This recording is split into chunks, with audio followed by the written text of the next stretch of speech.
Another hot one.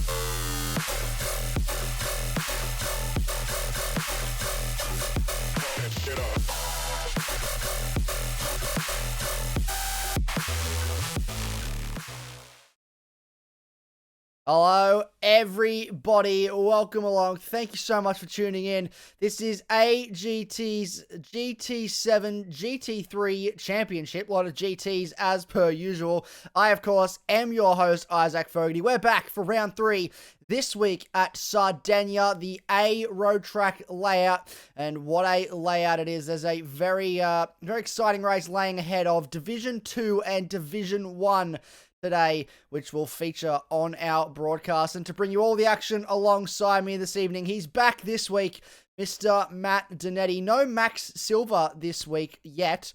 Stay tuned, we might have him for Division 1 later on, but just yourself, Matt, welcome back. Obviously missed out last week, had to watch from the sidelines, but you're back in the comm box this week. Yeah, it's good to be back. I saw Max walking into the building and I heard all the smack he was talking, so I've parked him out the back of the building. I'm sure hopefully he wakes up and joins us, but we'll see what happens. But yeah, good to be back. Yeah, lovely. Love the nice friendship you two have going on, I'll say, is how that's how I'll word it. But yeah, no, good to be back. Good to have you back. Obviously, round 3, Sardegna this week. Round 1 and 2 in Division 2. We'll start there. Both rounds have been dominated by Bazza. No one has been able to stop him yet. Do you think that's going to be the case this evening? Will be business as usual for the Race Asylum driver, or can someone finally knock him off? Oh, it's hard to look past him, isn't it? He's on a serious roll at the moment. He's quick. That chin, it's the quickest chin in the West. I think he'd be feeling good about his chances tonight. Yeah, he certainly is on a roll, no pun intended. Well, speaking of, let's have a look at the track map for today. What lays ahead of our drivers. 5.11, so 5.11 kilometers of tarmac, including a 700-meter front stretch, a very long run down to turn 1. Plenty of opportunities to slipstream. 15 corners, including the infamous turn 12, where unless you get that exactly right, we're paying a nice visit to Barrier, who sits on the outside of that corner.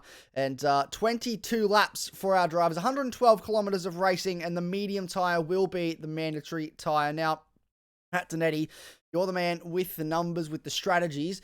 What are we expecting to see from our drivers today in terms of tyre strategies?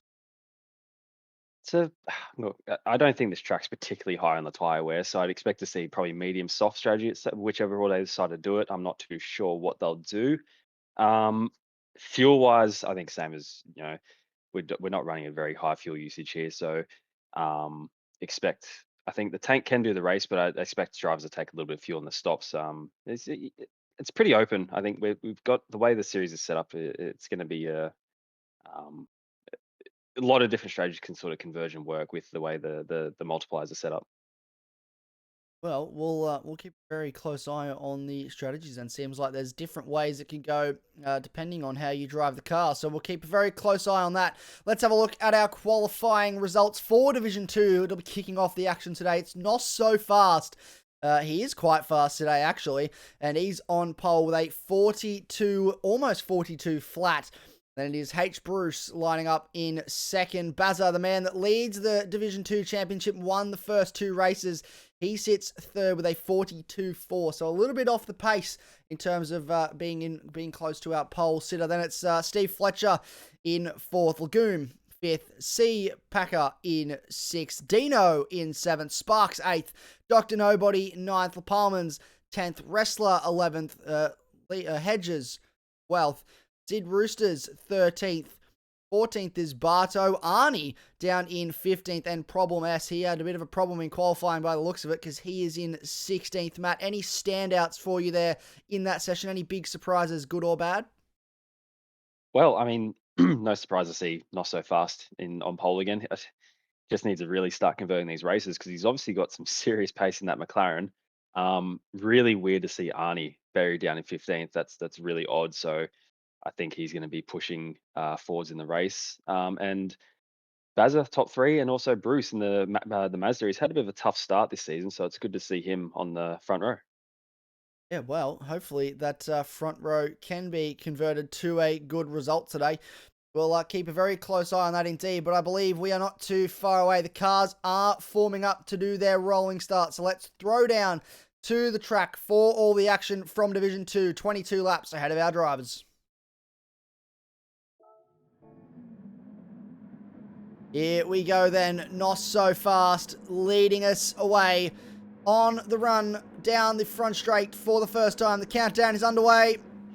The lights are out, and here we go for round 3, Division 2, Not So Fast, off to a strong start, leading the way from H. Bruce down to turn 1 for the first time. Will anybody think about a move? H. Bruce has a little bit of a think up the inside. That's Steve Fletcher having a look in the background, but he's not close enough to make anything happen. There's Dino going off the circuit. Dr. Nobody side by side as well in the background. There's cars making contact all over the shot here. We got Dino, Wrestler, Arnie as well. Arnie's not had the best start. He's dropped to last, and Dino, the man that was inside the top 8 from qualifying, has pretty much gone all the way down the back. Runs wide again. He's in the wall. This is not a good start. Oh, the wrong button. This is not a good start for Dino, as I brush off the cobwebs of managing the GT7 replays. But that is a very disappointing start for the PH Esports driver.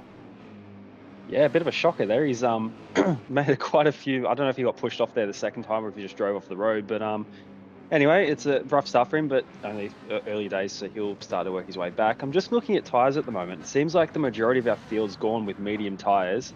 I think Arnie's on the softs, and I think also there was a McLaren on softs. I'm not too sure who. So a bit of a difference in strategy, but it seems the majority have gone with the medium so far. Yeah, I did note that our pole sitter was on soft tyres, so not so fast, going for the faster option earlier here in this race. Lagoon has a look up the inside at Dr. Nobody into turn 13, and that is a very bold move from the Ferrari driver, and does not manage to pull it off at this stage of the race. He's looking aggressive here. That's the second time. He looked at the hairpin into turn 9 as well. That's a very key overtaking point. Can he set himself up now on the run down towards turn 1 for a nice little move into the heavy braking zone? Draws alongside. Now here we go, side by side, down towards turn 1, and the teammates in front, Packer, and they're having a little bit of a look, but there you go, Lagoon up the inside. He's now past Dr. Nobody. There's moves happening all over the field, and now that's open for LaPalmans to have a look up the inside of Dr. Nobody is here as well. He could lose too. Does a little bit of a cover, but LaPalmans is up the inside. They're going to go side by side into turn 4 and 5. And LaPalmans has to sit in behind 4 now, but they're getting very racy off the start here. It does seem that, Dr. Nobody and LaPalmans side by side again. There was a little bit of touching there. So it's elbows out here at the start, Matt. Yeah, and Nobody's sort of going the wrong way at the moment. Just maybe struggling to fire up those mediums. He's got almonds all over him at the moment. I think he sort of lifted and let Lagoon go there at the end of the straight. It wasn't really worth fighting it too early in the race. So here we go. We've got almonds lining up a move on the outside here. This is a really tricky corner to do it because it's off camber, so it's going to be really hard to get the power down. Here we go. Oh, Nobody runs it in deep. Almonds back on the end. Oh, this is not where you want to be side by side coming up to turn 12. This is going to be think nobody's going to let him go. Yep, tucks back in just to get through this corner because this is not where you want to go. You're racing someone. No, side by side through here, turn 12, never ends well for anyone. And Sid Roosters now is going to have a little bit of a look on the inside of Dr. Nobody as well. So he's going to continue to fall backwards. He's getting his ears boxed here at the start of this race. And that is not what he would want at all. But it's great for everybody else as they continue to try and move forward. We can see Problem S, the Defy Motorsports driver in the background, also having a look at Hedges. So the gloves are very much off here. Here we go. Sid Roosters to the outside on the run towards turn 1. We could have 2 overtaking moves here. A double overtake. 2 for the price of 1. And Problem S has a look up the inside. Will he get that move done? Sid Roosters wasn't able to get it done. A brilliant defense from Dr. Nobody on the inside. And that is some great driving between these guys. Bazza, meanwhile, has got up to 2nd place off the start. And the man that won the first 2 races of the season. He's dropping back a little bit here from Not So Fast, but keep in mind that tyre difference. But he's doing a great job so far getting himself up into 2nd. Yep, I think his job now is just that these two really need to work together. Not So Fast obviously has to jump on that medium tyre later because obviously mediums are our required tyre for tonight. So these two really need to, I think, just lock in, help each other out and not let him get away because they'll obviously jump onto, presuming they jump onto a soft later, they'll be in a strong position. So I think these two, the smart choice right now would be just to work together, be friends for a little bit and, try not to let Not So Fast get too far away on those softs. Well, I like to say it again and again, as My Little Pony taught us, friendship is magic, and these two, it could be magic for them if they continue to work together in this race because they are on the slower tyre at the moment. They just need to try and keep touch with Not So Fast, not let him get too far away, and then they could set themselves up for a very nice shot at victory here today. This is Steve Fletcher. He's got his partner, or his teammate, sorry, of Packer behind. And Sparks, the Defy Motorsports driver, not too far behind these guys either. It's Mercedes. Been a popular choice in seasons gone past. It does seem to be a bit of a popular choice in this lobby as well. Quite a handful of drivers have chosen it. Do you think it's one of the stronger cars for this season, Matt? Or let's actually ask the question. If you were driving in this championship in this season, what car do you think would have been best suited for not only yourself but also the tracks that we see here on this calendar? Geez, I think there's such a good mix of tracks. I think every car is sort of going to have its day, so it's really tricky. I think you just want something that's good everywhere. I've got a massive soft spot for the Huracan. Absolutely adore the Lamborghini, so that would have been my choice. But it's not surprising to see the Merc. It's a really fast car. It's just I've always found it to struggle a little bit on front tire life, to be honest. That was always its biggest downfall for me, but. Unsurprising to see it here. It's a very, very quick car.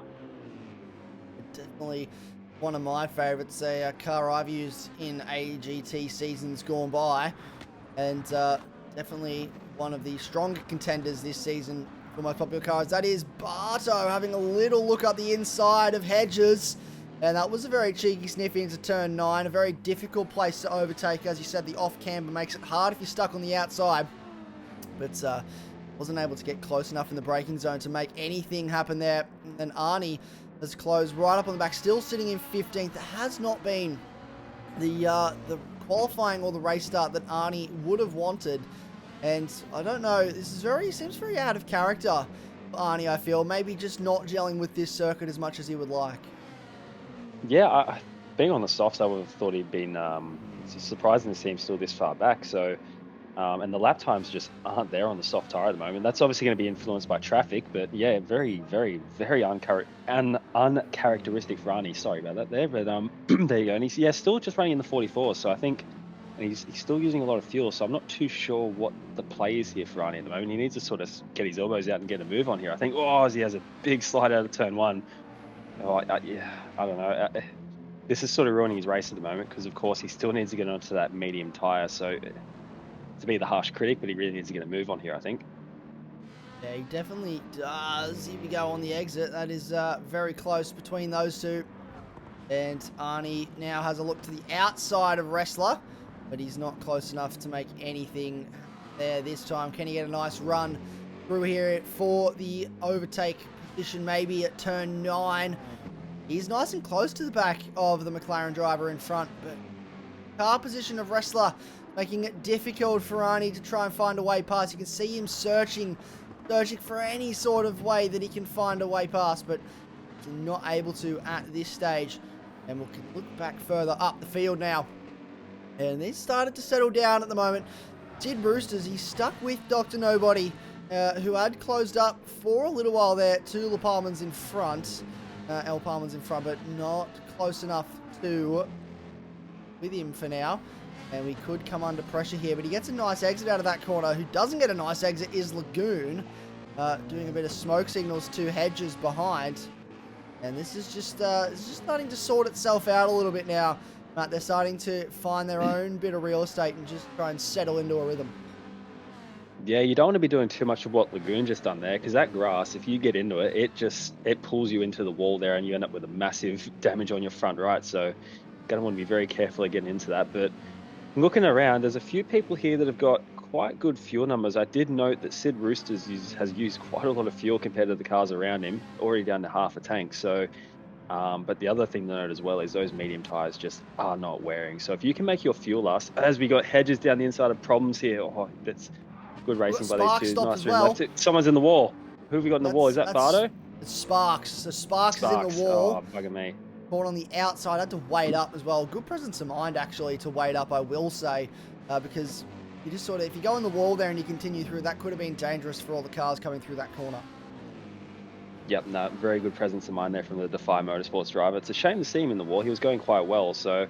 But yeah, back on the point of those medium tyres, if you can make your fuel last, you can take these mediums a long way into this race and really maximise your soft stints. So as Bardo's looking to get a bit racy here, down the inside of Hedges, forces a gap, doesn't quite pay off, and they tuck back into a line for turn 12. So yeah, I think it's just sort of, everyone's just working out where they are for the moment, and it's going to be interesting to see how this plays out. Yeah, it'll be very interesting to see. Oh, there's a car on the wall. That is Problem S that has come victim to turn 12. He now has some front end damage to go with it. That is not good. That's not what you want. With only 6 laps gone in this race, he'll now come under pressure from Hedges, who draws alongside into the final corner. Very risky overtaking move, but there's just a massive speed difference. There's a little bit of side-to-side contact, and I think Hedges drops back in behind. You can see the straight line speed difference. We've got cars side by side in front as well. This is Lagoon and Sid Roosters going side by side into turn 1. Is there going to be a positional change? No. Great car placement from Sid Roosters. And it seems, Matt, that time and time again, you would think going into a corner, the inside line would yield you advantage. But the way that the turn 1 is cambered, it's actually not that much of a disadvantage to be stuck on the outside there. 100%. If you can get the outside line right and pinch the guy on the inside, it's tricky, but if you can get the line right and really compromise their exit, you actually end up being able to get your foot down before they can, and you can just carry the momentum right around the outside. So it's one of my favorite spots this track is turn 1 to try a few outside moves, because of course it's the hero move. Everyone wants to do it. It's quite tricky, but it's made easier on this track. Yeah, it's definitely one of the things that a lot of drivers have loved to do so far. We've got cars going side by side here. L Hedges getting past. Well, he's gone very deep into the corner. And that is going to cost him at least one position here. Maybe another to Barto behind. But I think he's going to get away with it. But that was a very late braking move up the inside. Just carried a bit too much speed into the corner. Overshot. Oh, that's a car facing the wrong way. That's another victim, I believe. That's Lagoon. Has fallen victim. He's got front and rear end damage. Oh, I'm glad he ghosted there as Dino went through. That is huge contact for the Ferrari driver. And now we'll be carrying damage, heavy damage, as another victim of that turn 12 left-hander. That is so much damage. And he's on the medium tire as well. So I think he's just going to have to lap with this damage, unfortunately. There's not much more you can do. You pit now and repair the damage. Your race is over. So I think it's just going to be a case of damage limitation now for Lagoon, which is such a shame. He was in the top 10. He was going well, but not hard to undo your race at turn 12. It happens so quickly, and all of a sudden you're in the wall with massive damage. Yeah, it's blinking, it's over. This circuit certainly can bite, especially with the walls being so close at the back end of the track. Even through this section, the walls can bite as well. Just look at those Armco barriers not too far away from any of our drivers. They get even closer as we come into this section with the concrete wall on the inside as well, mind you. That has promoted a couple drivers further up the order now. Bazza continues to sit in second. We'll check out when Not So Fast in front. He started to run away with this a little bit, but keep in mind he is on the soft tyre, so that tyre advantage is starting to yield him a little bit. Actually starting to swing back the way of Bazza. A 42.7 on the last lap plays a 42.6. So it's starting to swing back towards Bazza as those soft tyres begin to wear. Yeah, 42.6 is only 3/10 slower than Not So Fast as the fastest lap of the race so far. So Bazza's flying.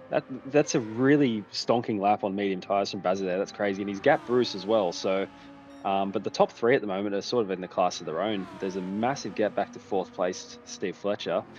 So yeah, these guys are really, really getting along very well at the moment. They are getting along well indeed. Bruce running in third place. Steve Fletcher with his teammate right behind. A little bit of a battle going on here between Packer and Fletcher for fourth place in this race. And I have no doubt that there's no team orders here at the moment. Just gloves off, boys. Have a bit of fun. Just don't take each other out. Papaya rules, if you will, but be careful because some people get a little bit fired up by that word. I don't know. You have to talk to a few Australians, I think. But Sid Roosters sitting in 8th. Dr. Nobody 7th. The Palmans still in 6th. And then Problem S now inside the top 10. But I've been told by the wonderful Nick Pautasso that when you're racing on Gran Turismo and there's only 16 cars in the lobby, the top 8 is the equivalent of the top 10.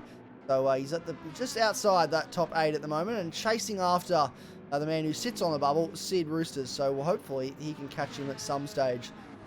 Hedges sits in 10th. Then it's Wrestler with Bardo right in behind for CP Motorsports. And then it's Arnie in 13th, slowly moving forward, but really not taking advantage of those tyres. Sparks in 14th. Dino 15th after a really difficult race start in Lagoon now. Still repaired that damage.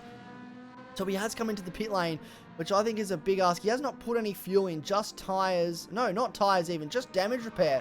But he's just come into the lane solely to repair that damage. And yeah, having a look at the times, actually, he's not lost. Oh, as he goes on the grass again, he's flirting with the original location of his disaster. But he's only lost 14 seconds in the pits, and he's not that far off the back of the pack. So maybe I've made a bad call here. He's repaired the damage. He's now back on full pace, and and there you go. We've got the first soft runner in the pits there in problems. I think he's in the Lexus, so not a really surprise to see him in there. The Lexus is it's quite good at chewing its tires out, so he'll be on the mediums to the end, I would imagine now in the Defy Lexus. But probably it seems like a good call there from Lagoon now that it's actually played out. He's still in with a shot here of making up some positions. Yeah, well, yeah, he hasn't dropped too far off this pack at the back at all. The other drivers carrying damage throughout the fields. I believe there was at least one other driver. Problems was one of them, I believe. Everyone else seems to have gotten away with no damage so far. Everyone else is looking pretty good at the moment. And Packer has gotten past his teammate in Steve Fletcher. So that is a change of position. And Packer is up to 4th place in this race. And Bazza continues to chase after. Man in front of that gap is significantly beginning to close. A 43.2 plays a 42.5. So Bazza has put the foot down. And we've said this pun a couple times already today, but no pun intended, obviously. But he is on a roll. Yeah, and look at that lap time, a 42.4. He's matched his qualifying lap time on the medium tyre. Bazza's flying right now. This is really, really impressive. And he's actually closing the gaps and Not So Fast right now. I think Not So Fast really needs to start thinking about getting in the lane here soon, because it's quite clear the medium tyre is a lot faster than the soft tyre at this stage of the race. Yeah, well, it's starting to swing back the way of that medium tyre, as you mentioned. The fuel's starting to run low, though, so how much longer can he make this go for? Maybe only another lap or two before he actually has to come into the pits and get some fuel. And Not So Fast is actually doing better on the fuel at this stage. And it's starting to raise questions for me, Matt Dernedde, as to whether if if Bazza decides to go to the soft tyre till the end here, could Not So Fast actually hold on? Because it seems that after about 9-10 laps, the pace is starting to swing back in favour of those medium tyres, and Not So Fast still has to run the medium with 11 laps to go in this race. It's going to be entirely dependent, I think, on each driver's pace on the tyre. Quite clearly, I think Bazing looks really, really, really comfortable on those medium tyres right now. He's the quickest in the field on them by a mile. So if Not So Fast blends with those mediums like Bazza has, I think he's still in with a really good shout here. But if Bazza and that Lamborghini and those softs really gel together well, I think he's in a bit of trouble here. Yeah, well, we'll have to keep an eye on. The lights are flashing for Steve Fletcher. He wants his teammate to get a hurry on. They're starting to lose touch with that front group. And if they're not careful, could be resigned to fourth and fifth here, as Not So Fast comes into the lane, and so does Bazza and Bruce. So all three of our race leaders are in. Looks like we're going to get two more cars in the lane, as both Suck It Up racing cars are now in. La Palmas is in as well.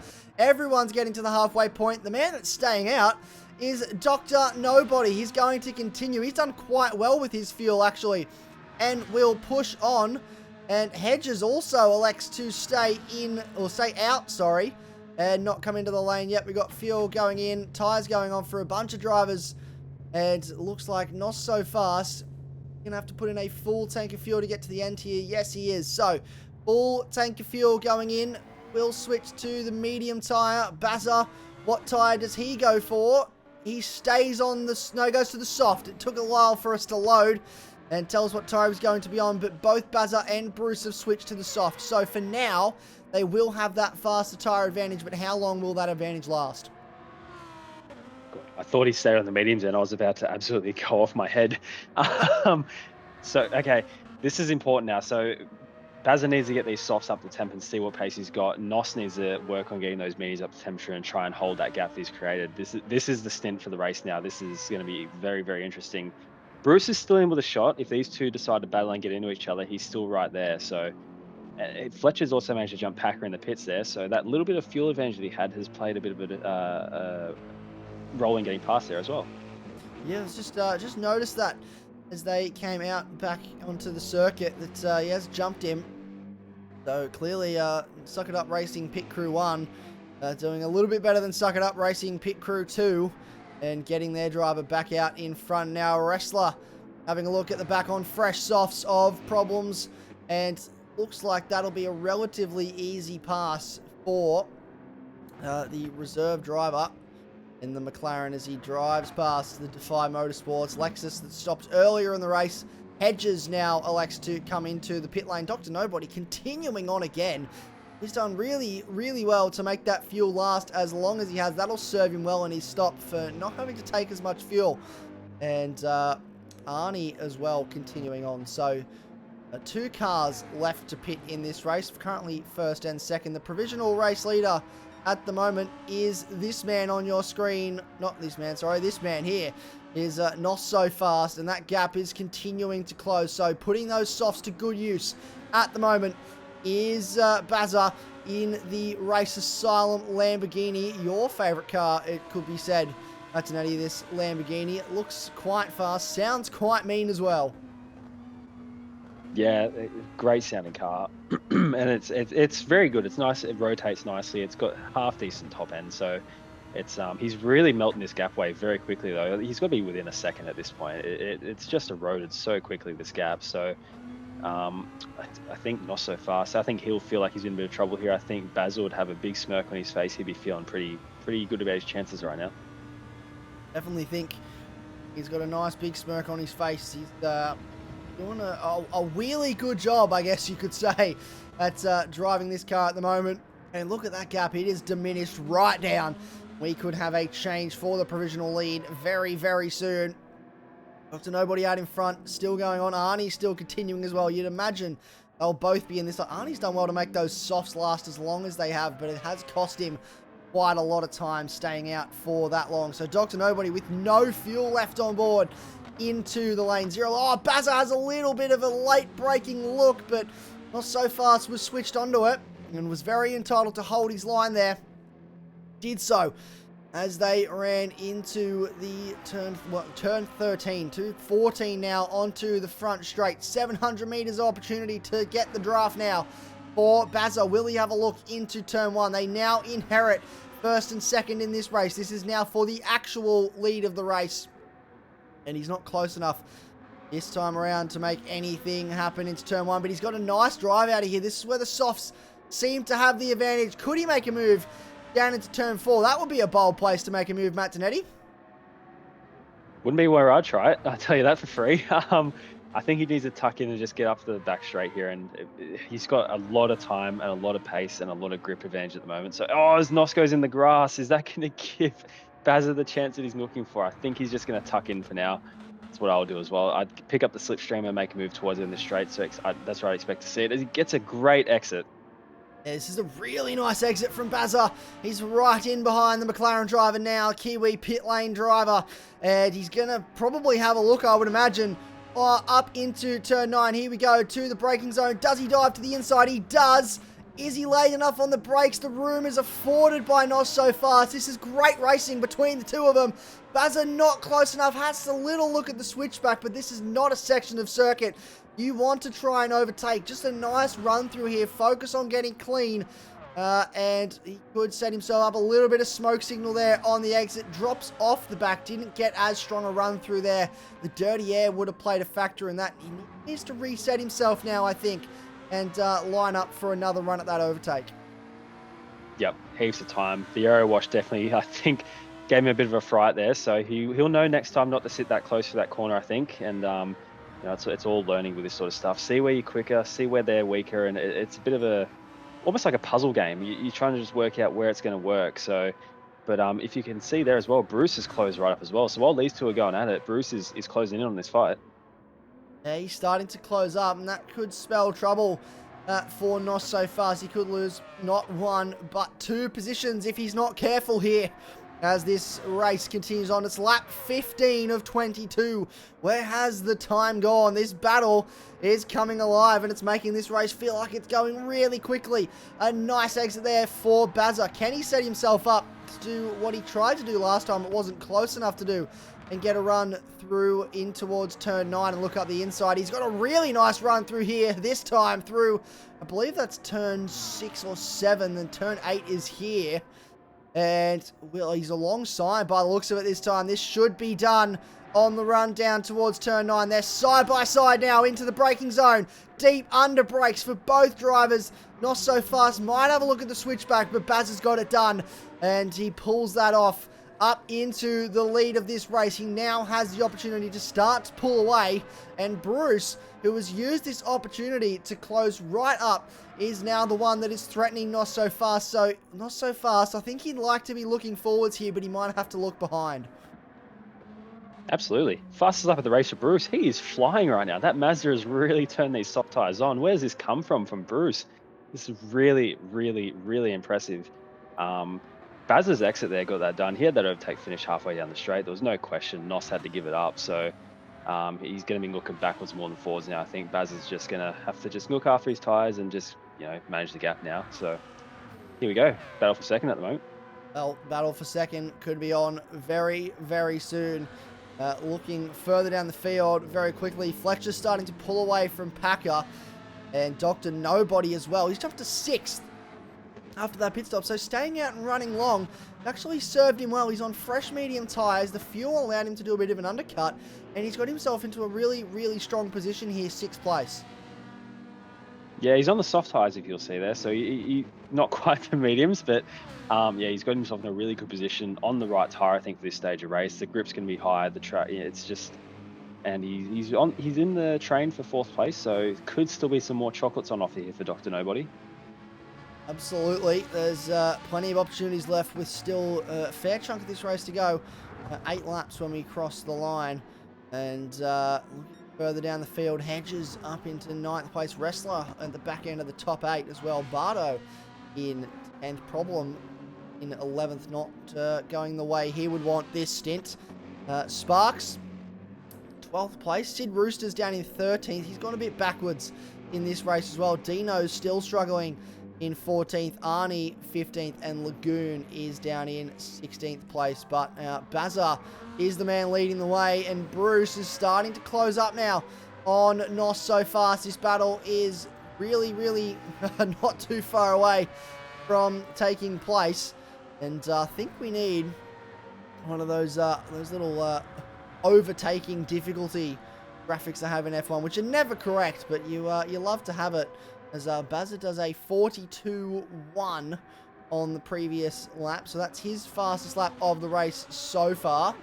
And H. Bruce now lapping in the 46s, or 42.6s, sorry. And that's just a testament to how much he's getting held up by the man in front of him, because he's got a lot more pace than that. Yep, those lap times are entirely traffic-based. And, Nos makes a mistake and grabs a bit of grass on the inside. He's going to have a poor exit out of here. He's sideways in the grass again. Bruce, I think, is going to get it. He's around the outside. Has he got the move done? They're still side by side, and Nos gives up. He hasn't quite got the grip there to hang it with the soft tire, and Bruce is on his way now. And Nos whacks the wall as well. It's been a poor sequence of corners from the McLaren driver. It's going from bad to worse for Nos so fast at the moment. 2 positions now that he's lost after starting from the pole and leading a solid portion of this race. And third place, still nothing to scoff at. He was probably hoping he could be the one to knock off Bazza, who's won 2 from 2 so far, looking to go 3 from 3 today. And can H. Bruce be the one to knock him off? Fletcher, he started to be reeled back in by Packer, who's probably lifted a bit, because if you notice, Dr. Nobody is starting to close in as well. So this battle for 4th place is really starting to come alive, as Packer runs a little bit wide there. Yep, this is closing up quite nicely, I think. But I think, like I say, the Mercedes chews its tires, so he'll be starting to lose pace before these guys do. So I think it's naturally actually going to close this group up. And what have we got? We got about 5 laps left after this one, so this is going to heat up very quickly, I think. As well, yeah, not a lot of time left, so we're starting to wind down the laps, which means that you need to start getting a move on if you want an overtake anytime before the end of this race. And Packer and Dr. Nobody, they won't be satisfied with just finishing where they are. They'll want to put everything they can into trying to get past these guys, and Dr. Nobody has a clear tyre advantage over those around him at the moment. Stayed out a lot longer on the medium tyre, and then got on to a set of softs that he doesn't have to make last anywhere near as long as everybody else in front or behind him. And Lel Parmans, he's doing a great job in 7th place at the moment. A very quiet race for him, but still running quite well. Yeah, Pete. His wrestler gives the wall a bit of a whack there. Yeah, nice and quiet. He's doing 42.6s at the moment on softs, which is perfectly. It's still a really quite a fast lap time around this track. So kicking along nicely. Love that orange livery. It really pops on that car as well. So, but been a few quite good races. Like Nobody and Almonds and Wrestler here have all sort of kept themselves and are running nicely inside that top 8. It's just what happens when you have a quiet race. Sometimes you stay out of everyone's way, you stay off everybody's radar, and you just sort of sneak your way forward. And then all of a sudden, everyone here and everyone goes, "Oh, where'd he come from?" I know a few drivers that have had races like that over the years. I know you've done a race like that once or twice, Matt Dernedde. You just kept to yourself, and then all of a sudden, here you are. And that's what this man has done. He kept to himself a little bit towards the middle stint of this race. And how nice does that Ferrari look in that livery? Just looks so clean, so aggressive. Definitely one of my favorite liveries on the grid when it's on that car, the AM Motorsports livery. Just so well presented, all of these cars with the liveries that they choose, their design. A lot of effort goes into that from the teams to make these cars all look as great as they do. And a retro livery round as well coming our way this season in the final round at Le Mans. That'll be really cool to see all the retro liveries come out to play for the last race of the season. But for now, we get to look at these amazing liveries and we get to see them battle it out as Dr. Nobody is close right up to the back of Packer now. Could he have a look into turn 9? I don't know if he's close enough at this stage to really think about it. He's going to have a little think, though. Shows the nose, maybe just to get Packer thinking.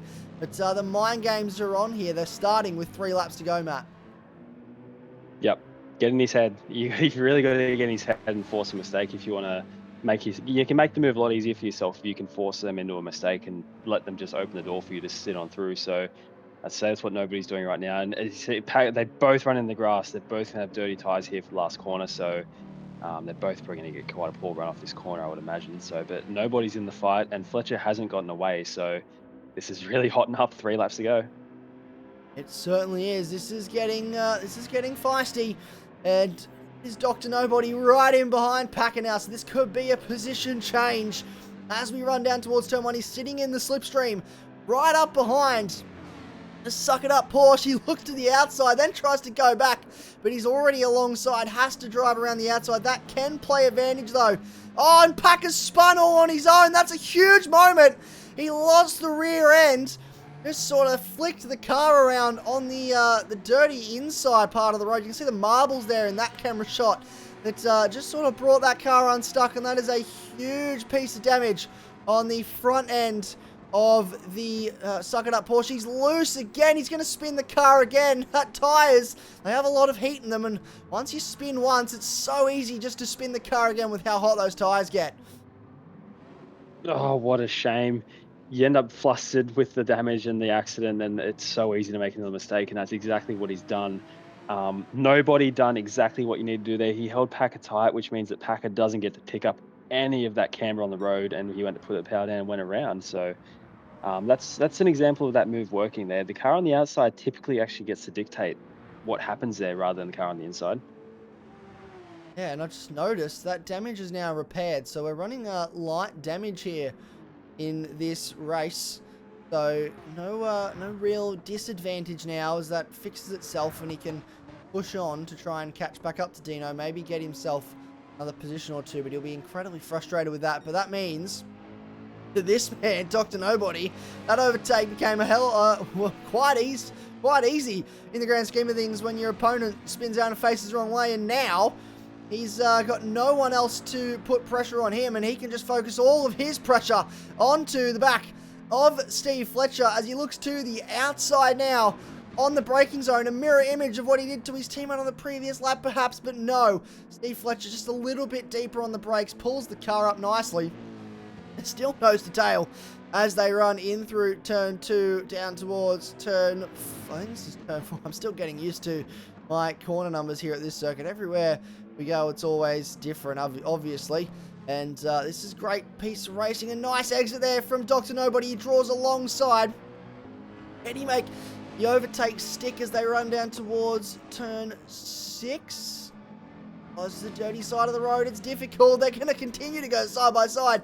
This is a great piece of action, and it looks like Dr. Nobody will just pull ahead of the Suck It Up Racing driver. That's a great piece of racing between those two.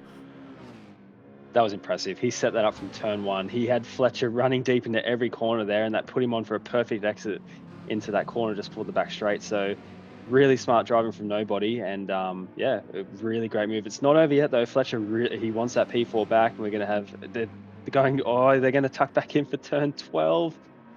Yep, they do. Good. Smart, because you no matter how good you think you are, you cannot get 2 cars side by side through. I don't care who you are. So one more lap for Fletcher to try and get this back.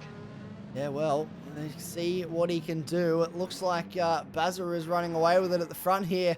No one has been able to match his pace. H. Bruce not being able to keep up, back into the 43s now, and the 43s as well for Nos so far. So the tyres sort of falling off relatively evenly here in terms of the pace, and Dr. Nobody has started to build a bit of a gap to Steve Fletcher now. So hopefully he can hold that out, or he'll be hoping that he can hold that out over the man behind. Lepalmans with his quiet race gets himself up into 6th, Wrestler in 7th, and Hedges, a very quiet race, but gets himself into that last position in the top 8.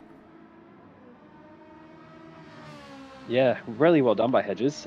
Considering, did he have damage earlier on? I feel like he did, but yeah, into the top 8, which of course is like I believe we call it the metaphorical top 10 here at AGT. So Very, very impressive race from Hedges here. I believe team owner of PHE as well.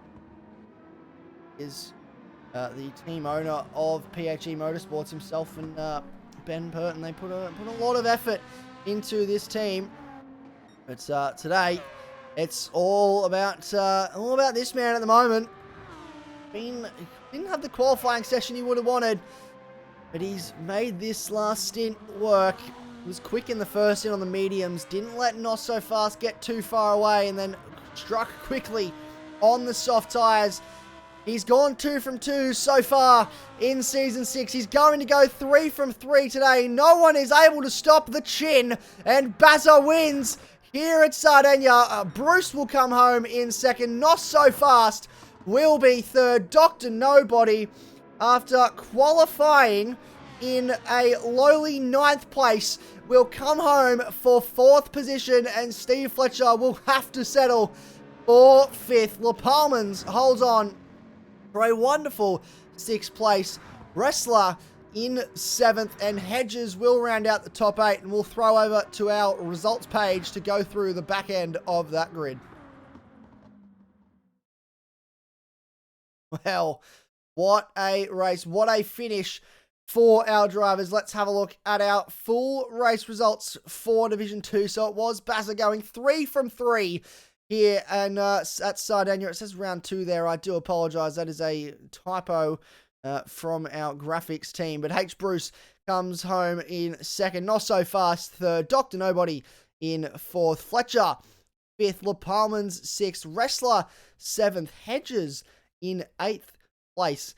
Barto in 9th after qualifying 14th. Dino 10th, not the result he would have wanted after qualifying 7th in this race. Packer 11th after that late race spin, and I'm sure he'll be frustrated. Hopefully he can bounce back next week. Sid Roosters 12th. Arnie 13th. A very difficult race for him. Started 15th, only managed 13th in the end. Problems 14th. Sparks 15th, and Lagoon comes home the last of the runners in 16th place. Dernedde, what a race. What a result for Bazza. 3 from 3. But a difficult race for others up and down the field. Yeah, fantastic from Bazza. Nailed the race strategy, no mistakes, and just very clinical. I think we need to start checking his car for sandbags when he rolls into the track on the Friday evening, because it's getting a bit old. Um, Not So Fast, I think, will be getting a bit disappointed. I think, if I'm not mistaken, that's 3 poles on the trot now and no race wins. So I think a bit of head scratching to do on the strategy. I think he had the pace today. I think he just went the wrong way on the tire strategy. Well, hopefully he'll go away, have a look at the numbers in the garage with the team, and work out what he can do to just nail that race strategy to set himself up maybe for a race win. Maybe someone, he can be the one to knock off the chin from that first spot. Let's talk driver of the day for Division 2, though. Obviously, we talked to Max last week about how our driver of the day points will actually have a bit of weight this season, because the driver from each division that gets the most driver of the day points when we get to the end of the season will win a prize that is yet to be determined. But let's have a nice. We've had a little bit of time to think. Who's your driver of the day today, Matt Dernedde? Who are you going to give your point to? I was thinking about it as I was watching the race, and I think I'm going to throw it to Bruce. He's punched in a 41.9 in that race, I think it was. He was absolutely flying in that Mazda, and it's good to see him bounce back. He's had a tough couple rounds, but he hasn't let it knock him, and he's come back today and been rewarded with fastest lap and a second place finish. So driver of the day for me has got to be Bruce. Well, it's a very solid choice, and congratulations, Bruce. That is a point in your way. I'm going to give mine to Dr. Nobody. He qualified 9th place. Obviously struggling a little bit in qualifying, but made it work for him. Stayed out long on the medium tyres and came in for a very late pit stop. Didn't need as much fuel. Came back out in 6th. Found his way into 4th by the end of that race. So definitely the driver of the day for me. Well, that is Division 2 done and dusted for round 3. We're going to take a very short break, 5 minutes, and then we will be back for Division 1. So don't go anywhere. We'll be back very soon with all the Division 1 action right here on AGT TV.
Another hot one.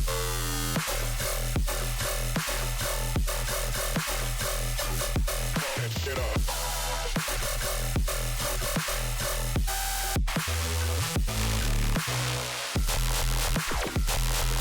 I'm ready for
Welcome back.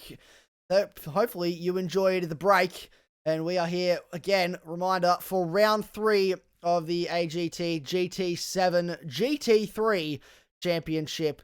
And we are live on AGT TV. I am your host and lead commentator, Isaac Fogarty.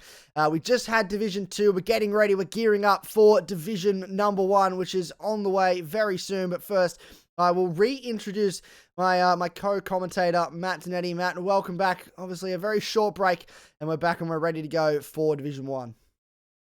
Yeah, I was still feeling with my belt when the you call for the recording, so I managed to make it back just in time. And I noticed that there's a strange smell here now. There's a weird dude sitting next to me. There's I there's beg a your finest pardon. there is another man sitting in the commentary box. He was not quick enough to make it back for Division 2, but he's here for Division 1. Max Silver, welcome to the commentary box. You missed out on what was quite a good race in Division 1, but hopefully, or Division 2, sorry, but hopefully Division 1 will deliver and give us plenty of action. I hope they deliver. They delivered last week, so fingers crossed they deliver this week. And I'm absolutely gutted I couldn't make it for the Div 2 race because it sounds like that was a very, very good race. But no, this should be a fun race, and I'm excited to be along you two gentlemen, except Dernedde. Well, let's have a look. Well, I'm just going to brush over. I'm just going to pretend that I'm not listening to you two. I don't want to deal with a domestic in the commentary box. Let's have a look at our quality results. And it is Sharky, last week's race winner, that lines up on pole position for this one. Caleb Birtles, he's back this week after missing last round, and he's in second. So the two men that are tied for first in the championship are first and second on the grid, sharing the front row. And then it's Barton in third. Matt McCallum, fourth. Justin Ladaway in fifth. Mo in sixth. James Walbutton, seventh. Pakitis, eighth. Stewart in ninth, and then it's S2T Guilty in 10th. Warpig 11th. Muller, the other CP car, in 12th. Prying Stingray, that surprises me that he's down in 13th in this qualifying. Clinton down in 14th. K-Dot 15th. I'll come back to that in just a second. And Bryant 16th. No time for either of those drivers. And it seems, Max Silver, that the curse is continuing to affect K-Dot. Matt, you were away last week when the curse took effect on K-Dot, and it seems to be continuing this week. Have you got any thoughts on the Max Silver curse that is seeming to plague a couple drivers up and down the field? I got some serious thoughts about it. Any race that I now partake in, if Max is commentating, I will be withdrawing from because I think we confirmed it's got a 100% strike rate at this point. It's ridiculous. Max, No, I do believe Justin actually broke the curse just once. Justin's the only one, I believe, was it round 1, I think, Trail Mountain, where he actually came across the line fairly unscathed, but everyone else, unfortunately, has suffered the curse, and it's not intentional. I really do not like cursing drivers out, but I don't know. I've been cursed with something, and now everyone suffers. So unfortunate, but I guess it's the way it goes. Well, we'll try to not let you curse any drivers tonight. I'm sure they'll be very grateful. Let's just have a quick reminder of our track facts as well. It does say round 2. It is, in fact, round 3. That is a typo on the screen, and we apologize for that. The graphics department not quite across updating everything this week. But the track map, the track stats are right, so do not worry about that. A 5.1 kilometer circuit, 15 corners, 700 meters is that front straight in length, so plenty of opportunity for some slipstreams. 22 laps and 112 kilometers, but it goes by in a blink of an eye. That first race went very quickly. The medium tire is required around here, and if you're not starting on the soft tire, you'll probably finish on the soft tire, which is a strategy we saw in the first race, the Division 2 race. No one seems to be going the medium to medium. Do you expect that to be the same today, Matt? Do you think for Division 1 they'll probably still go the medium to soft or the soft to medium? I'd be very surprised to see medium. Like the tires don't wear on this track quite too badly. So, and I think we saw from that Div 2 race as well, medium to soft seemed to be the better strategy of the two. So I'd be expecting to see a lot of medium soft this race. I'm not too sure about yourself, Max, but that's what I expect to be seeing. Yeah, well, unfortunately, I wasn't able to be here for Div 2, but if the tire wears low as you say, then yeah, I wouldn't expect any medium strategies. The soft to medium or medium to soft would be definitely ideal to especially get that late pace at the end of the race, Isaac. Well, let's we'll find out now. The cars are gritting up to go for this race, so let's throw down to the circuit as we get ready to go for Division 1 here at Sardegna for AGT's GT3 Championship.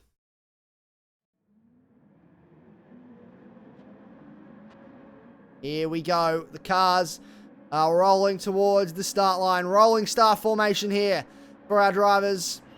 The lights are out. We are away. Sharky will lead the field down towards turn 1. They all move into single file almost immediately to try and get a bit of slipstream off the drivers in front. And that's Barton having a little look already at the start of this race. Birtles has to defend the inside from him. And everyone seems to be doing well so far. No one facing the wrong way at this stage of the race as we run through for the first rundown towards turn 4 for the first time today. For these drivers at least, not for us at home. We've been watching this, and look at this side-by-side action from 10th place all the way back to 13th, 14th, and 15th. They're all, gloves are off, battling for sheep stations. Muller's going to have a little look at the inside of Warpig, but nothing doing there. Now that opens up Stingray to start having a look at the back of him. And Muller on the soft tyre, so going for that faster tyre here early in this race. But Stingray on the medium, as it seems most drivers are at the start, going for that medium tyre. S2T Guilty has a little look on AGT K-Dot as we run down. He's trying to go around the outside of Clinton. There's all happening here further back in the pack. We've got Muller and I believe that was Stingray going side by side. We've got cars in front going side by side as well. It's all going on here. Stewart and Paquita. Stewart, big slide, heavy contact with the wall. And everyone's going to have to just take a little bit of evasive action there. But that's heavy contact early in this race. Trying to go side by side through turn 12. That was borderline chaos. Oh my goodness. I don't know why you try and stick around the outside there on lap 1. That seemed a little bit silly there from Stewart, but he's only got a little bit of damage on that right front. We did see light damage in Div 2. I'm not too sure if that's the case in Div 1, so we'll have to keep an eye on that for him. But yeah, early days and a bit of a howler of a mistake there to try and go the outside of turn 12. And we got, who's there? We got Guilty on the inside of Clinton, and has he managed to make that one stick? Whoop, have we lost someone? I think it looks like we lost someone, but I think we've held on to everybody so far. S2T Guilty, he did get past Clinton, and now he's having a little bit of a look at the back of Warpig. So he's trying to make moves early here, the Defy Motorsports driver. That'll make Prevails happy if he's watching along. And we hope you're all enjoying the coverage so far. Say good day in the chat. Let us know what you're thinking of the racing so far. Gloves are off here at the start of this race, as we always expect in Div 1. And this man on your screen didn't set a time in qualifying, but hoping to move forward. S2T Guilty is going side by side with Clinton again. So Clinton trying to come back at him now as they run down towards turn 9. And just later on the brakes, able to pull the car up, protect the inside from a switchback. That's smart driving from him. But Max, let's talk about this man, AGT K-Dot, and his qualifying. Obviously last week he was doing well, and then you put the curse on him. Can he move forward this week? I absolutely think he can move forward this week. I hope he can. I don't want to say anything too positive because we know how that goes, but no, he's got some really good pace already. Didn't set a time in quali, as you said, and he's already in P11. As we see, Hillary Clinton, not quite, just H Clinton, go wide there. So that's not a great way to kick things off this race. He'll drop down to our last place, but let's hope K-Dot can make some inroads and get some good points on the board for this championship. Let's hope so. And Stingray now having a look to the inside of Walbutton at turn 1, and they continue to go side by side. It's on here, and that is massive contact. A little bit of inside contact with Paquitas there for Muller, and that leaves him facing the wrong way at the exit of turn 1. And the stewards will have to have a look at that one, I would suggest. And he'll spin the car around, get it going again, but that is very frustrating for the CP Motorsports driver. K-Dot, though, now promotes him up into P10. He's having a little bit of a look at the back of Paquitas in front now. So this has opened them up as a result of that contact. We've still got side by side between Walbutton and Stingray. This is going on. And these two are no stranger to each other. And they're getting the gloves off again here. That's a theme we're going to use a lot for today. The gloves are indeed off, Matt Dernedde. Yeah, as we got Paquitas having a bit of a sniff down the inside here. And I think K-Dot's now going to try to take advantage of that. And it looks like he has. So that's a really opportunistic move there from K-Dot. Stingray racing forward at the moment. So it seems like that car really just lacks quali pace because he's moving forward quite rapidly at the moment, Max. Absolutely, but look at the gap from 7th to, I believe, 6th place, I believe. Just all that battling in these opening few laps has just made two big packs. You've got the leading pack and then you've got these guys further back, and there is such a big gap between them. Hopefully the front guys can all battle amongst each other to Stingray and K-Dot can catch up. But yeah, it's going to be such a tough ask to bridge that gap again. How's that? Yeah, it's going to be a bit of a tough ask. See what he can do. This race goes on. Look at Paquitas now. We got right in behind AGT K-Dot there and having a little bit of a sniff. Let's have a look further to the front of the field quickly. We'll come back to that battle in just a second because Birtles is right on the back of Sharky. And then Barton's a little bit of a way off the back of those two. Justin and Mo picking up where they left off last week and going on. Hopefully that doesn't end in tears for Justin this week. And he can hold on in that nice looking Lamborghini Hurricane. But this battle's still going on in the background here as well. And we've got 4 cars that have now invited themselves into this little battle pack. Xander Stewart going side by side with Paquitas here. And this is T2 Guilty trying to invite himself into the party. This is all going on for position. And it's still outside that top 8. But doesn't matter to these guys. Points are points as we run into the hairpin now. K-Dot not close enough. Wants to make a move just yet, and they all seem to hold on for now to keep it nice and tidy. No one's putting each other into the wall, which is good to see. Everyone's sort of respecting the boundaries, but we come back to this battle here, which is still going on. These guys in the grass for Walbutton on exit, and I think these guys are just going to keep pushing each other and trying to move forward. But that could, if they battle too much, open themselves up to this pack that's chasing them down behind. On the wall. Oh, I think we've lost someone in the wall there as well. Who's that?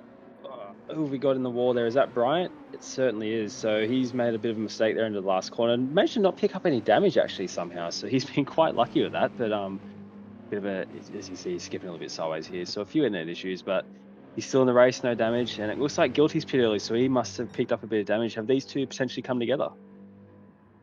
I did notice a few times just in the back when we saw Guilty having a few skips in the grass a little bit. So I wonder if he's just had maybe one too many and there's been a bit of a collision between those two drivers and now he's hit for damage.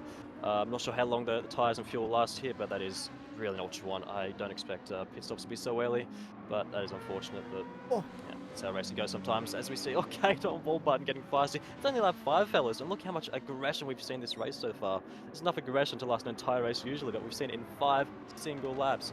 It's absolutely insane, and it's been very good so far. And look at the gap again as I bring this up once more from Prying Stingray to Matt McCallum.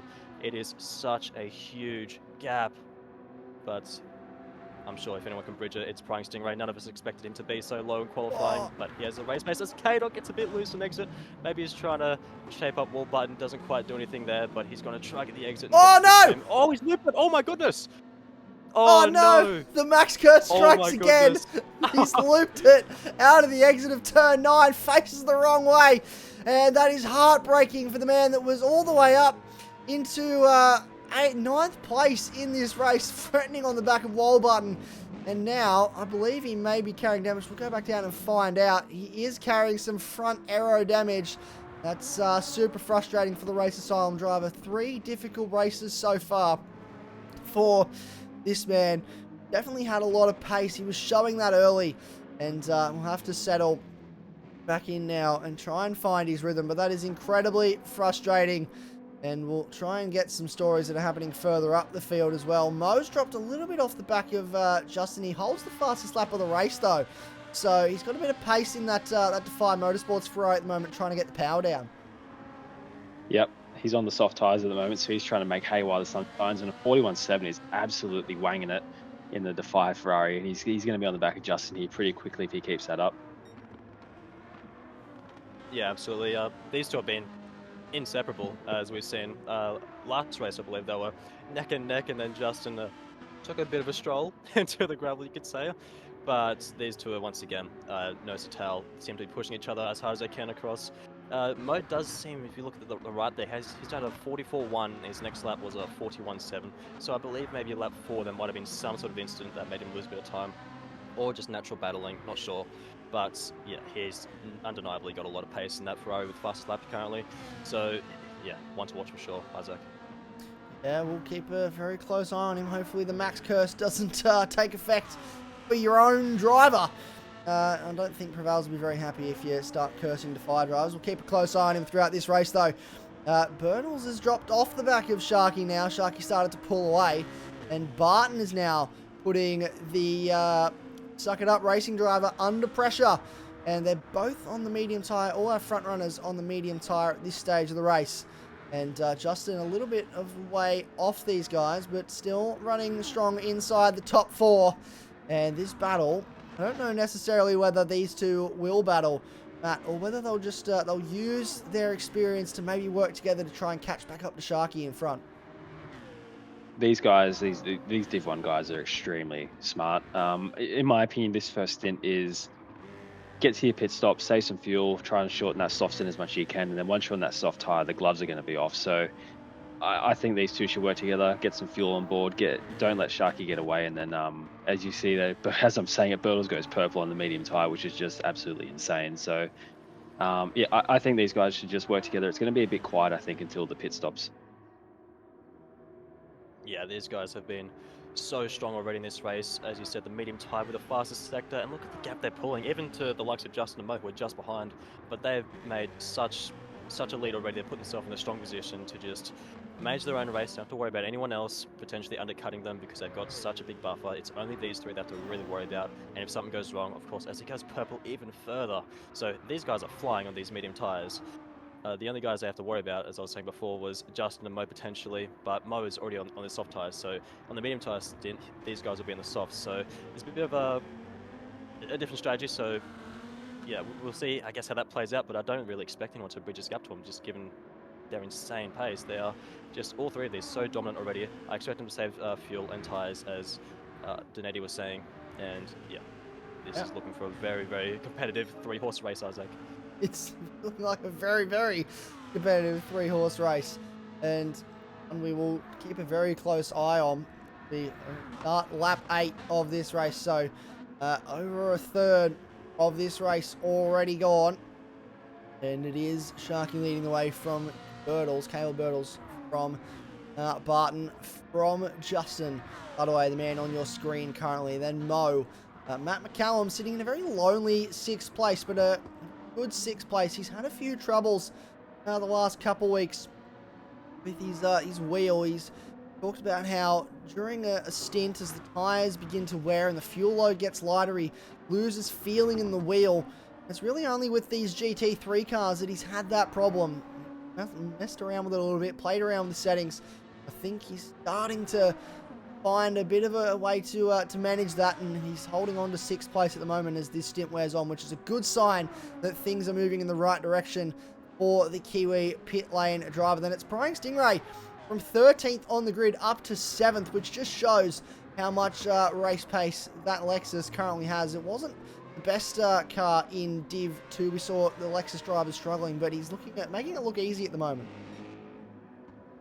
Yep, and crucially, I think the Lexus is probably one of the better cars in the field on fuel, so he's in quite a good spot at the moment. He should make up some time in the pit lane. So yeah, he's sitting very, very, very pretty at the moment. As is Warburton, he's also there with quite a bit of fuel on board. So Stewart's also done well to hold on to 9th place. I think he's still carrying damage from that lap 1 incident, so very impressive. He absolutely is carrying damage. You see the bottom left there, he's still got that damage to the front right wheel, which is, I'm sure, hindering a little bit, but he's doing very strong, just hold on to wall button and just maintain his ground. And yeah, I'm back to the Lexus remarks. I'm very biased towards that car. It is my favorite car in this game, and I love it in real life too. It is such a fun car to drive at certain tracks, I'll add, but no, these boys seem to be doing very strong for themselves. And considering he didn't qualify Flying Stingray is doing so well. Like, he has so much pace for it. It just makes you wonder what would have happened, what could have been had he have qualified top 8 even, and not being caught up in all that battling at the start. But no, regardless, he's had really strong pace, and he should just keep punching those laps and just keep trying to get himself into a good position before the pit stops. Isaac.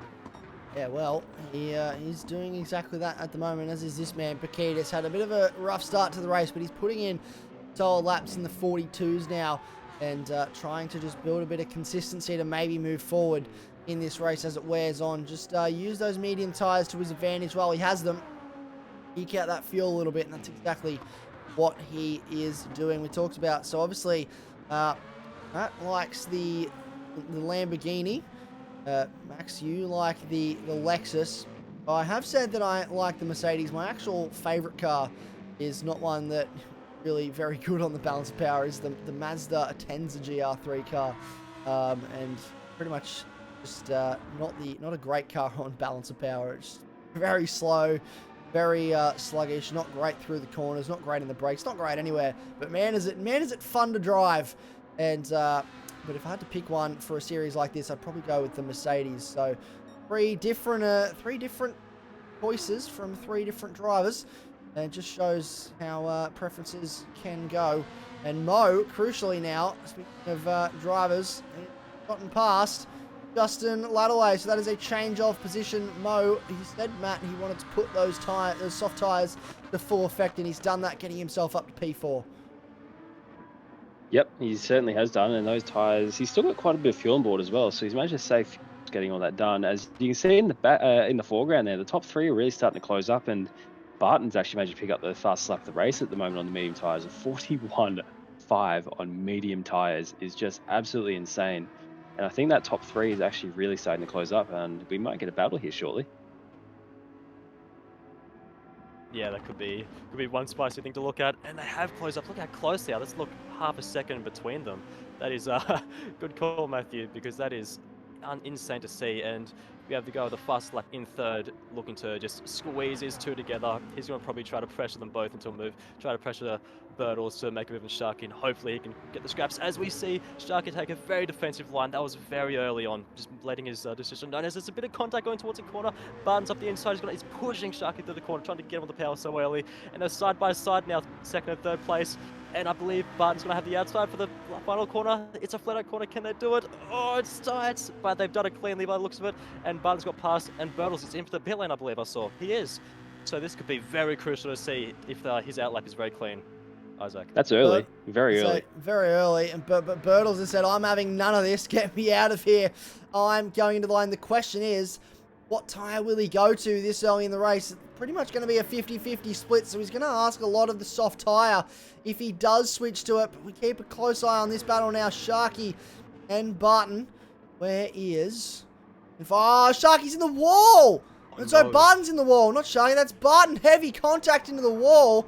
Ran wide, understeered, and that is heavy contact. So that is a crucial moment, and that will help if we can find him, Caleb Birtles, who is on the soft tyre. So, soft tyres for the Suck It Up racing driver. That's a long time to ask for a soft tyre to last in this race, as Warburton does the same thing. So obviously they think they can make them last, but that is going to be key for Birtles when eventually Barton does come into the lane. He's going to lose a massive chunk of time to both the leader of this race and Birtles. The overcut was on there, and I think he knew it, and I think he's overstepped the mark, unfortunately, trying to guarantee that overcut. So that's going to be lost total race time these now to try and find. I think it looks like he's lost about in the tune of 4 seconds, so it's not the end of the world, but it's certainly not going to help. I think these guys, if I was them, I'd be starting to think about pitting, because Birtles is going to be absolutely chuffing along on those soft tyres. So got to be now or soon, I'd say, because they'll start losing time doing very quickly. Yeah, 100%. I think for these top runners, you have to bite the bullet, as Sharky does, absolutely. He is in the pit lane, he's on the mediums, as we saw earlier. He should go to the softs to try cover off the fellas he is racing, and Barton stays on track. He's still going, and Mo's in the pits as well. So Mo's done 11 laps on those soft compounded tire, and that is exactly what these other guys are going to try to do as well, pitting now on the mediums. So it is possible. We know Mo is on the controller, so there's more tire wear on that input, as we know. And I believe these guys on the wheel, correct me if I'm wrong, Matt Dernedde, but so the tire wear ideally should be low if they're smooth enough with their inputs. But yeah, it's a risk. They have to cover off all the people that are trying to undercut them, and he's had that off already. So he needs to just. I don't know why he stayed out. I'm gonna be honest. I don't know why he stayed out. He should have pitted. Just bite the bullet, get rid of these tires. He's really long fuel. He's running it dry. Look at the bottom left there. He has nothing in the tank. So I'm not sure. The only reason I could think for him staying out really is being on that low tank of fuel. The car's gonna be very, very light. So maybe he feels like he can be quicker at this stage of the race because those mediums aren't too worn. So maybe he feels that the lower tank of fuel is actually worth a bit more time than a fresh set of softs on a full tank. So he'll definitely be in at the end of this lap, and we'll see what the damage is. But I think he's definitely going to be a fair way off the effective top two of the race in Sharky and Birtles. Oh, Yeah, I think you're right there. Oop, Keep- I apologize. very close eye on that. I apologise. I've been getting fed information from race control. This man on your screen, Ketis, for that contact with Muller earlier on, was handed a 10-second time penalty, but that has been appealed by FR Racing. So the 10-second time penalty was appealed, and FR Racing are using everything in their power to try and appeal that penalty. So that will go to a post-race decision, as pretty much every penalties we have here. But that will go to an external steward to have a look at that one. And so he might just get two for now, as pretty much everyone else comes in the lane except for Pakitas. He might just get to maybe the stewards find in his favour with that appeal. Hold on to where he does finish in this race, provided he's more or less than if he is less than 10 seconds clear of the car behind, he will lose a spot unless that appeal is successful. So we'll keep a close eye on that in the coming days. But Sharky now inherits second place in this race with Birtles right behind. So track position has stayed as the same for the race asylum driver, and Birtles now falls in behind Barton, well off the back of these guys, actually coming under pressure from Justin Ladaway. Mo is in 7th. He's been jumped by Matt McCallum, so he's gone from what looks like 4th place earlier on, now all the way back to 7th. I imagine that's got something to do with the fuel numbers potentially. He seems like he's carrying a lot of fuel in that car. That's the only thing I can think of, because he's lost a lot of time on track and a lot of spots. So that's an odd one there. I'd be very curious to know what went wrong there in the pit stops for Mo. But looks like Barton's dropped to the tune of probably 5-6 seconds off the top two. So a lot of work for him to do if he still wants to get in with a chance of this race win. There is a lot of work for him, for sure. But we've seen so far this race how aggressive these drivers have been, how much time they lose from just battling. So if the top two can battle, that would just do him absolute wonders to drag him back into this, as we see Pakitas into the pit lane, which would give the lead back to Sharky. And that is, of course, what they want. And yeah, I would also like to see what happened to Mo here, as he's under pressure from Prying Stingray, who's we've seen had a lot of pace in that Lexus. So yeah, he'll be on the soft tire, I assume, Prying Stingray, I believe.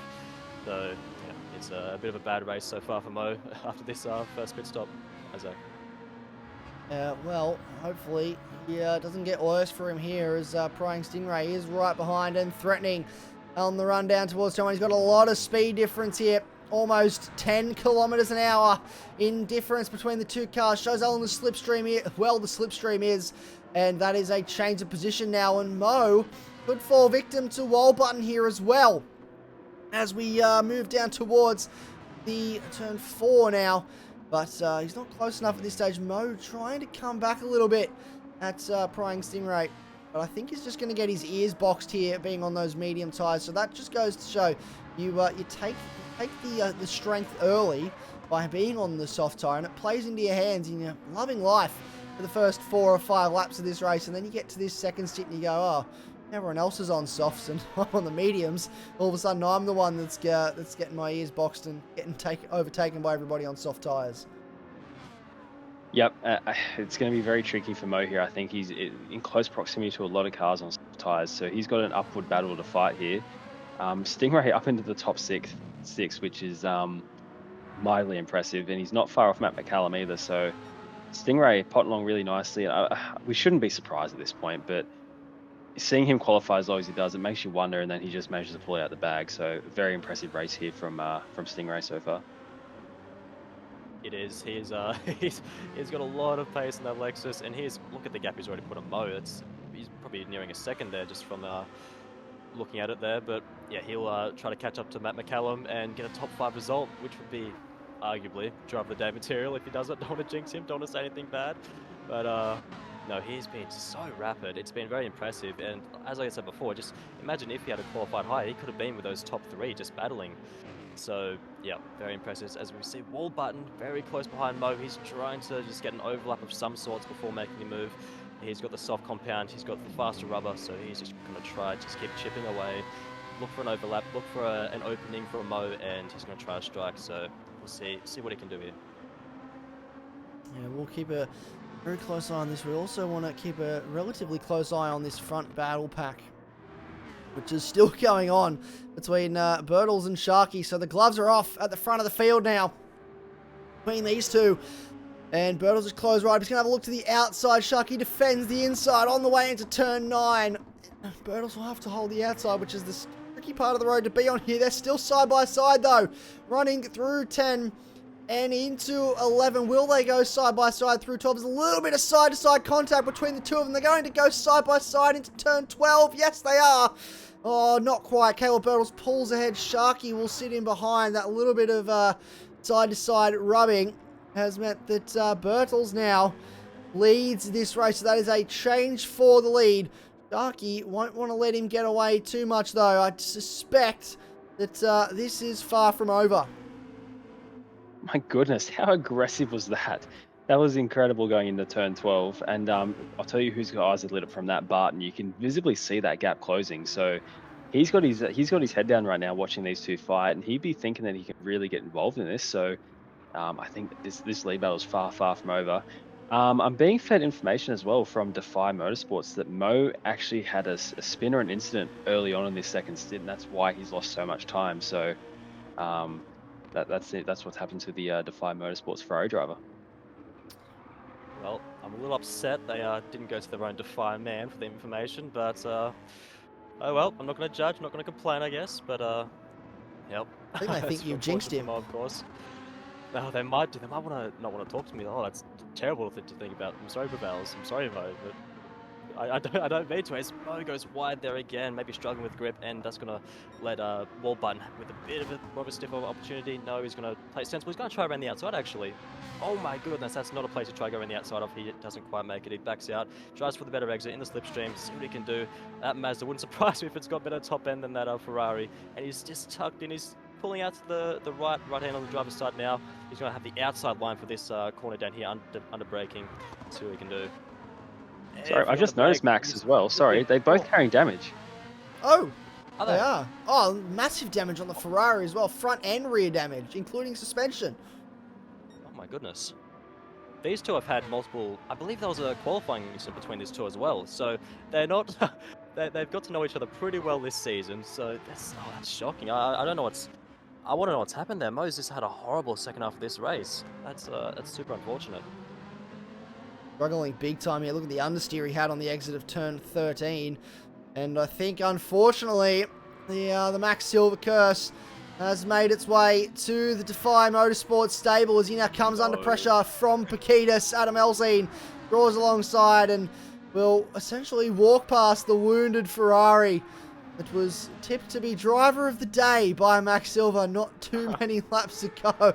So, Prevails, if you're watching, don't fire Max. He's just doing his job. It's just it's just the nature of the business that unfortunately he's blessed with the ability to curse anybody that he even remotely talks about. So I have been told it's coming up this Friday. We have the penultimate round of the ACC GT3 championship that's taking place at Laguna Seca for a super sprint. I've been told that Max Silver is going to get in the commentary box solely to put a curse on the other man in this commentary box, Matt Dernedde.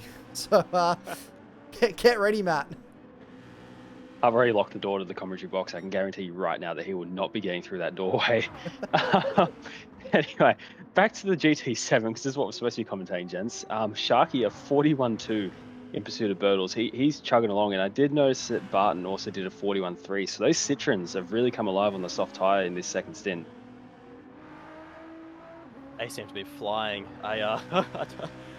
Pardon me, but no, Sharky and Barton, they will have so much pace, and if these top two, as we saw before, when they battle, Barton seemed to visibly catch up so much, so I would not be surprised maybe 4 laps to go, these guys start getting really racy, and then we'll see Barton at the very end just catch up. As we see, before they battled previously, Barton was not this close as he is now. Now he's in the shots just as entering. It's kind of like a shark in water, just sniffing blood.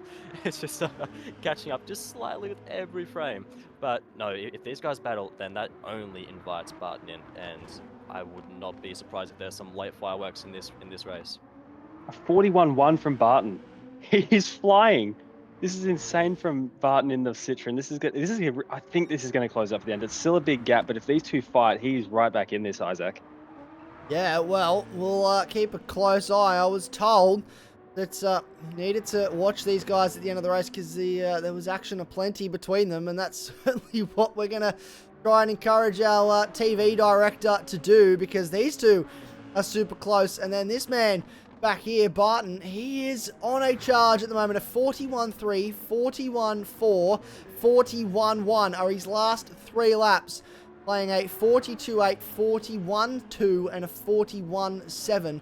But he is very much quicker than these two men at the moment in terms of the consistent laps that he's had for the last few laps. We'll see what the numbers are when they all cross the line this time around. But look at that gap. It's starting to close. Justin Ladaway not too far away from these guys either, but I don't know if he's going to be able to close up enough on them before the end of this race. But if they battle too much, you never know. Here we go. So lap 19, 4 laps to go in this race. What a race it has been so far, and it looks like it's only just beginning. 41.8 plays a 41.6, plays a 41.4. So each car, first, second, and third, in a sliding scale, faster by 2/10. Yep, this is going to close up. This is going to heat up very, very, very, very nicely. Sharky is all over the back of Birtles right now. Is he going to? This isn't really going to get. He's just got to tuck in, I think, and pick up a bit of slipstream, but Barton is right there waiting to pick up some scraps here. I'm struggling to watch this. I might put the hands back over my eyes again, Max. Don't do that. You do not want to miss this at all. But Sharky's so close. I think the only reason he's really being slowed up is because he's so close to Birtles. Maybe he's getting that dirty air. Maybe he doesn't want to make such an aggressive overtake, so he's just happy to sit behind him until a right opportunity arises. But look at Barton. He's visually closer again. Look how much closer he is. Look at that. So this will definitely shape up. And Sharky, he's really close. He might fancy a move down the inside here very late on the brakes. As he pulls to the inside, he's going to try to do it. No, he's just sniffing. He's just focusing. As Birtles looks like he goes slightly wide, and will Sharky have the run? He's going to try the run. Oh, they give each other space. This is intense, Isaac. This is very intense racing side by side. They've done this before a couple laps ago, getting deja vu between these two, but this time it was reversed. Birtles was in front, Sharky was on the outside. Birtles holds on for now, but this is inviting Barton into the party even more because he is not too far off the back of this group, and he is flying at the moment, and Birtles still leads the way. They're going to have 3 laps to go when they cross the line. What a race it has been. This man on the screen, though, he is on a charge at the moment. They draw side by side on the front straight. Here we go. This is for the lead of the race. Birtles versus Sharky, the 2 championship leaders, into turn 1. Oh, there's a little bit of contact as Sharky tries to pull into the inside. Birtles was covering, and Sharky, who was late on the brakes, carrying more speed, made a little bit of contact. No damage to either car. Look at those tyres on Caleb Birtles at the moment. He has got so much wear compared to what the man in second place does. These Citroens are doing so well on the soft tyres as Sharky loses the rear end. Oh, massive snap from Sharky. Another thing to note here as well while we catch our breath is that these 3 cars in cascading order, of course, tyre life. Birtles pit before Sharky and Sharky pit before Barton. So I don't know where to watch here. Barton is getting visibly closer again, Max. He is. I don't know what to watch either. This is just so stressful. It's like Jaws. We need the Jaws music every time Barton appears on screen because he's just getting closer. Oh, my Sharky's going to dive down the inside again. It's take 2 of last lap, but they're closer. But Barton can't quite get the same exit as last time, and Birtles holds on well. Man, that Nissan is so wide this race. It is wide. That Nissan is as wide as it possibly can be. I'm sure his eyes are nice and wide at the moment as well with the Race Asylum Citroen right in the rear view mirror. This is great stuff from both of these drivers. And don't forget, Barton is right close. Look how close he is now. He's closer every single lap. I swear, every time we go through that corner, he's at least another 100 meters closer to these two. And look at this slipstream. We're going to see a repeat this time of the turn 1 run. Oh, look at Birtles. He's trying to hold the inside line. He wants to make Sharky go the long way as we run down towards turn 1 yet again. So Sharky on the outside, Birtles on the inside. Sharky tries to dive to the inside. Birtles parks it in the middle of the track, making it difficult for Sharky to commit. And that was very smart driving from Birtles. He's been around the traps once or twice, got a lot of experience in this game. Sharky trying to find a way past. This is great racing from these two, but it's opening up Barton. Look at that gap now. And Sharky up the inside into turn 4. What a move from the ERA driver. Birtles falls back to second. Now Barton is right behind. Those tyres are starting to go for Caleb Birtles, and he's going to be vulnerable. I don't know if there was a gap there, but Sharky definitely made sure there was one. Holy moly, that was aggressive. But he's got through, and Birtles is really starting to suffer the effects of those tyres now, and Barton is all over him. I think cue the Jaws music, Max. I think so too. Birtles is going to try to go for the outside again. Sharky goes super defensive. He's made his statement known. And well, Birtles is trying to get the better exit, but those tyres are so worn. Can he do it? Oh, look how close Barton is. Dude, how he lost like 5 seconds before that pit stop, and now look at them.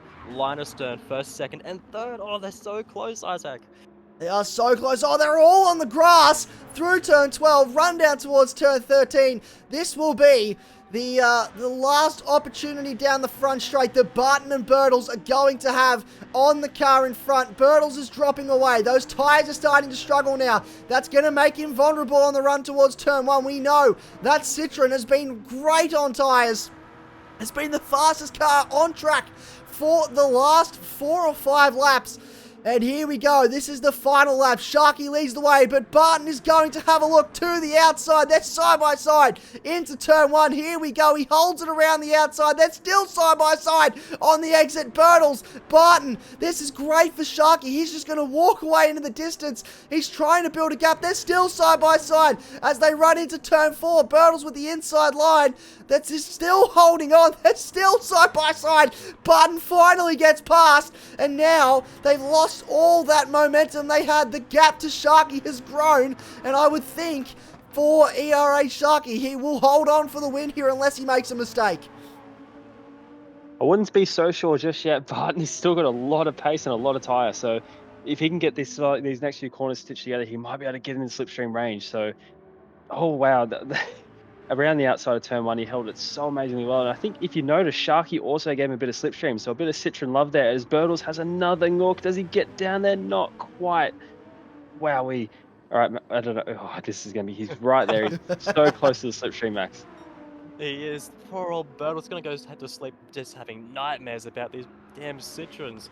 But, oh, all 3 of these guys have driven incredibly. And they've another show as Birtle goes so wide. Those tyres are gone, Isaac. Those tyres are gone, but thankfully this is the last lap, so it's not going to matter. He doesn't have to do any more than the next 1 kilometre on it, but it looks like it's going to be Sharky that comes around the final corner. He's going to win round 3, an absolute thriller here in the Italian countryside. Sharky wins round 3 at Sardegna, Barton in second, Caleb Birtles in third. Take a bow, gentlemen. Justin Ladaway holds on for 4th place. Matt McCallum and just clear of Bryce Stingray in 5th and 6th. Paquitas, a great comeback drive to 7th place.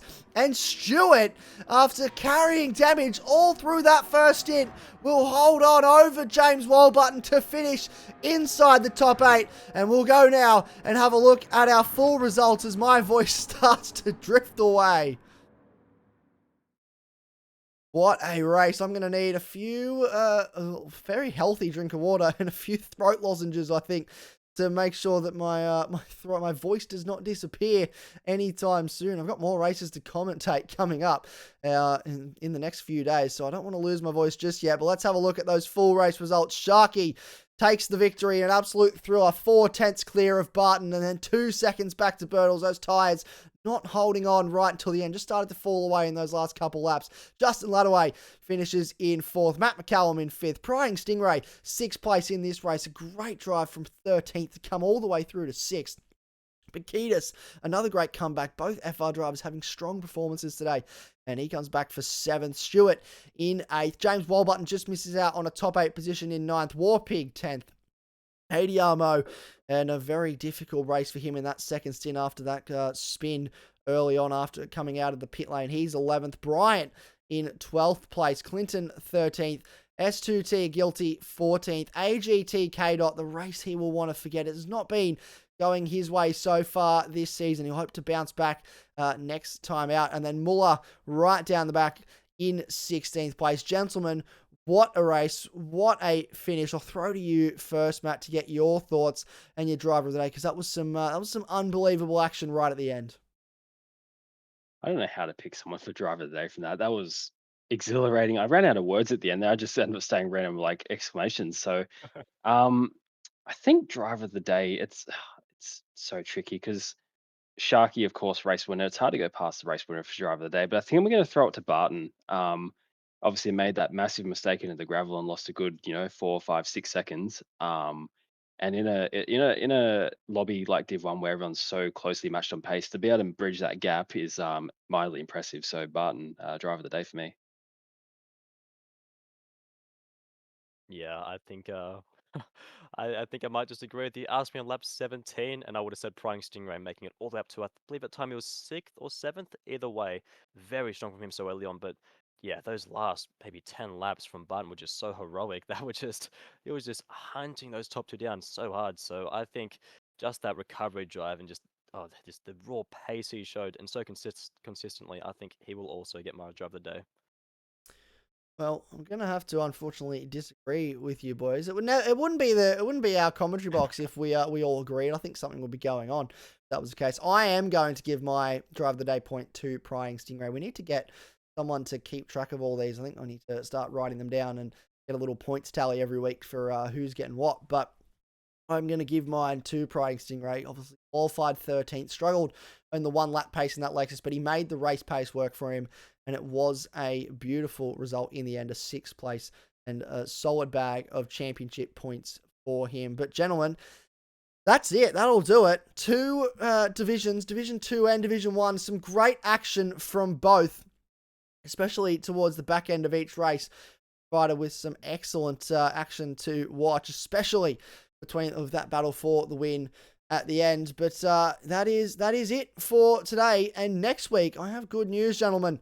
We're going to Autopolis, but we're going to do it in the wet. So we've got a wet race coming our way next week, which is very exciting. Oh, goodness me. It couldn't get any more chaotic. We're going to throw a bit of moisture into the mix. So I might have to bring a Red Bull for that one because, well, actually, no, that would make it worse. What do you drink to calm down? Coffee? I don't know. I don't drink it, but Nothing. Nothing. No, I think that'll be. Everyone who knows me knows I love a wet race. I'm no good in it, but I love watching it. It makes an incredible spectacle. So that will be thrilling to watch. And this season so far has just delivered and delivered and delivered. So I cannot wait, Isaac. I absolutely cannot wait. Well, that is what lays ahead for our drivers next week. 19 laps in the wet at Autopolis. We very much look forward to having your company there. That'll do it for today's broadcast. If you need your racing fix, do not stress. We have plenty of race replays for you to go back and watch. We also have on Friday night the Adrenaline GT ACC Round 9 of the Season 2 of their championship takes place.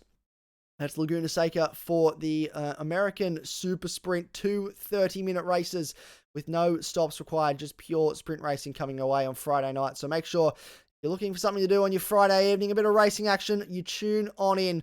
Otherwise, we will be back this time next week with some more GT7, GT3 action. But for now, it's a goodbye from Matt. It is. It is goodbye. It's a goodbye from Max. Yeah, farewell and travel well. Farewell and travel well. It is indeed a goodbye from me. Of course, your host, Isaac Fogarty. Thank you so much for your company. We'll see you next week. Goodbye.